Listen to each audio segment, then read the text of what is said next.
Hello साथियों, भारतीय संविधान की विशेषताएं हम पढ़ रहे हैं। भारतीय संविधान की विशेषताओं में अभी हमने विशाल लिखित संविधान के बारे में बताया। अब हम आपको बताएंगे भारतीय संविधान की विशेषताओं में प्रभुत्व संपन्न, लोकतांत्रिक, पंथ निरपेक्ष, समाजवादी गणराज्य की स्थापना। तो साथियों, प्रभुत्व संपन्न का मतलब क्या है, लोकतांत्रिक का मतलब क्या है, पंथ निरपेक्ष का मतलब क्या है, समाजवाद का मतलब क्या है, ये भी हम आपको इस वीडियो में बताएंगे।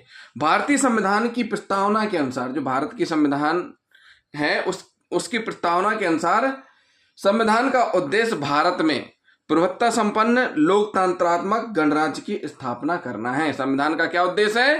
प्रभुत्व संपन्न, लोकतांत्रात्मक, पंथ निरपेक्ष गणराज्य की स्थापना करना है। प्रस्तावना में कहा गया है, क्या कहा गया है? हम भारत के लोग भारत को एक संपूर्ण, प्रभुत्व संपन्न, लोकतंत्रात्मक, पंथ निरपेक्ष, समाजवादी गणराज्य बनाने के लिए दृढ़ संकल्प होकर इस संविधान को अंगीकृत, अधिनियमित और आत्मार्पित करते हैं, ऐसा इस प्रस्तावना में कहा गया है।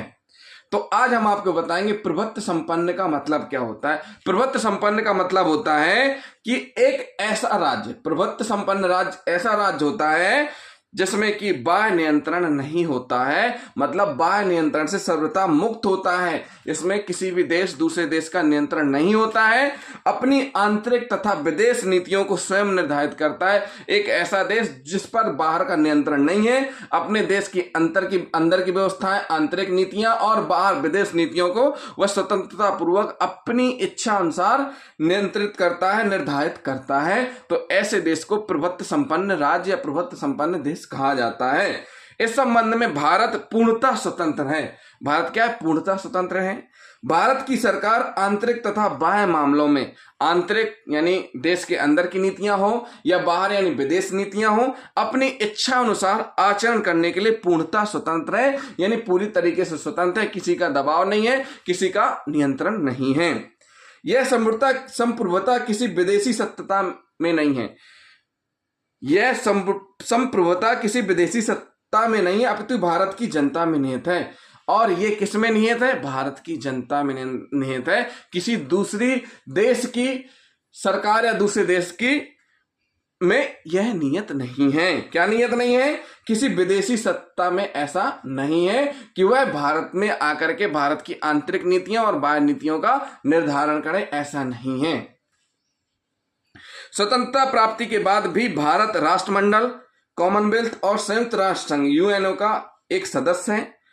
राष्ट्रमंडल की सदस्यता, राष्ट्रमंडल क्या होता है, यूएनओ क्या होता है, इसके बारे में हम आपको डिटेल में अलग से वीडियो बताएंगे।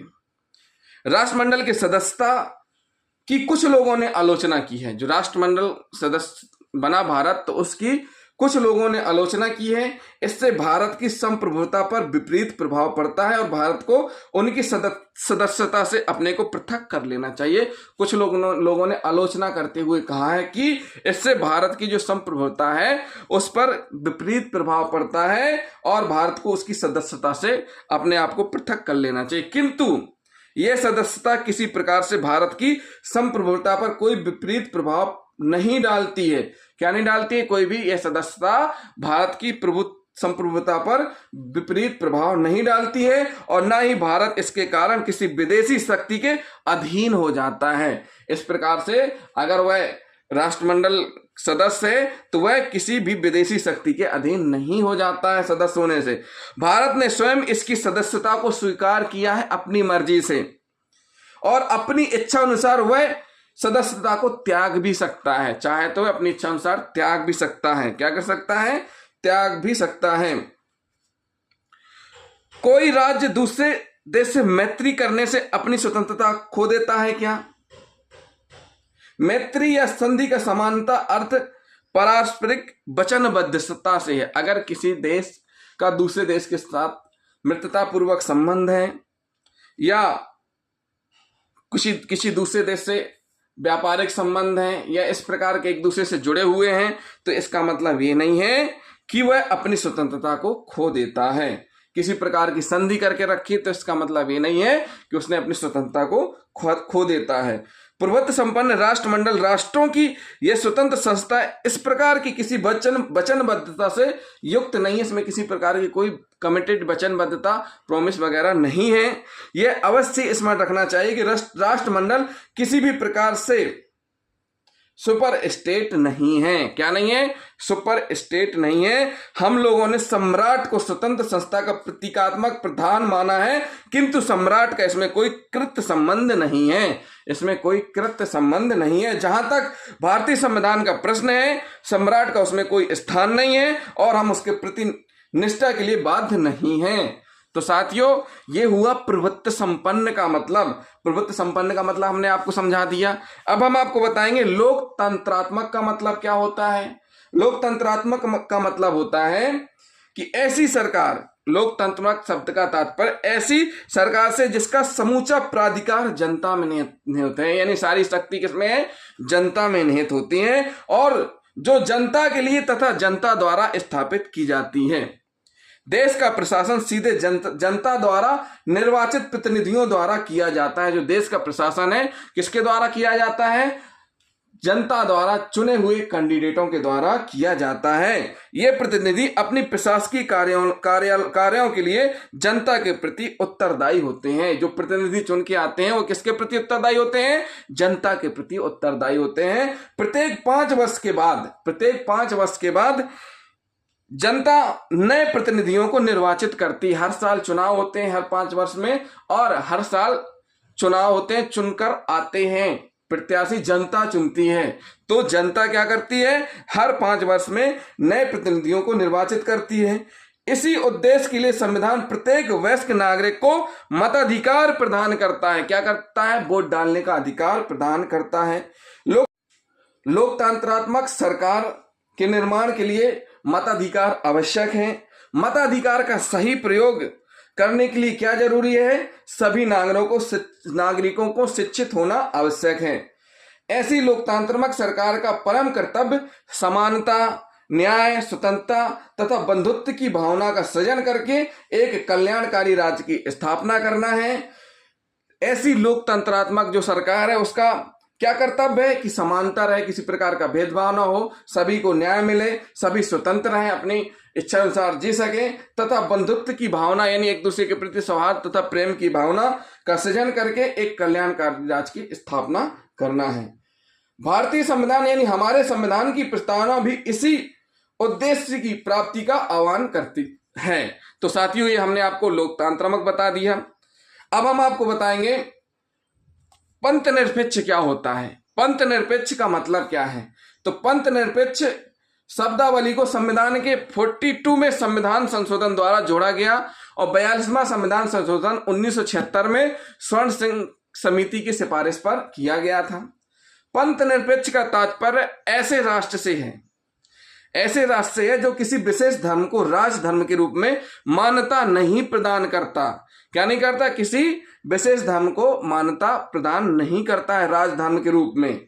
सभी धर्मों के साथ समान व्यवहार करता है। भारत में सभी धर्मों को समानता की दृष्टि से देखा जाता है। पंथ निरपेक्षता की अवधारणा संविधान की विश्वास, धर्म और उपासना की स्वतंत्रता शब्दावली में स्पष्ट रूप से उल्लेखित है। इस संशोधन द्वारा इसे स्पष्ट कर दिया गया है।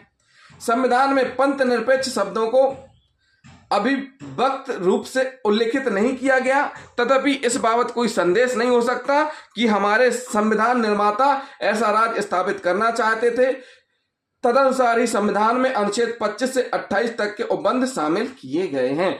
तो साथियों, पंथ निरपेक्ष का मतलब होता है कि एक ऐसा राष्ट्र जो कि किसी विशेष धर्म को राजधर्म के रूप में मान्यता नहीं प्रदान करता है। भारत में किसी एक विशेष राजधर्म को मान्यता नहीं दी गई है। भारत में सभी धर्मों के लोग समान रूप से अपने अपने धर्म को अपनी इच्छा अनुसार मना सकते हैं, मान सकते हैं। तो ये हो गया पंथ निरपेक्ष का मतलब। अब हम आपको बताएंगे समाजवाद का क्या मतलब है। समाजवाद का अर्थ क्या है ये हम आपको बताएंगे। समाजवाद का मतलब होता है एक ऐसी व्यवस्था, समाजवाद का मतलब होता है एक ऐसी व्यवस्था जिसमें उत्पादन के मुख्य साधन या तो राज्य के हाथ में होते हैं या उसके नियंत्रण में होते हैं। परंतु भारतीय जो संविधान है, भारतीय संविधान में स्पष्ट रूप से दिया गया है। क्या दिया गया है कि भारतीय समाजवाद एक अलग और अनोखा समाजवाद है, क्योंकि यहां मिश्रित अर्थव्यवस्था पर बल दिया गया है। किस पर दिया गया है? मिक्स्ड इकोनॉमी पर बल दिया गया है, जहां व्यक्तिगत गतिविधि को भी बराबर महत्व दिया जाता है। क्या कर दिया जाता है? व्यक्तिगत गतिविधि को भी बराबर महत्व दिया जाता है। तो भारतीय संविधान की विशेषताओं में हमने आपको प्रभुत्व संपन्न, लोकतंत्रात्मक, पंथनिरपेक्ष, समाजवादी गणराज्य के बारे में बताया। अब हम आपको बताएंगे संसदीय ढंग की सरकार क्या होती है, और इसमें अमेरिका की सरकार जो अध्यक्षात्मक है उसका मतलब क्या है, संसदीय तथा अध्यक्षात्मक का मतलब क्या होता है, ये भी हम आपको इस वीडियो में बताएंगे। तो साथियों, जिन साथियों ने अभी तक हमारे चैनल को सब्सक्राइब नहीं किया है, हमारे चैनल को जरूर सब्सक्राइब कर लें और वीडियो को लाइक और शेयर करना ना भूलें, कमेंट भी करते जाएं। थैंक यू साथियों।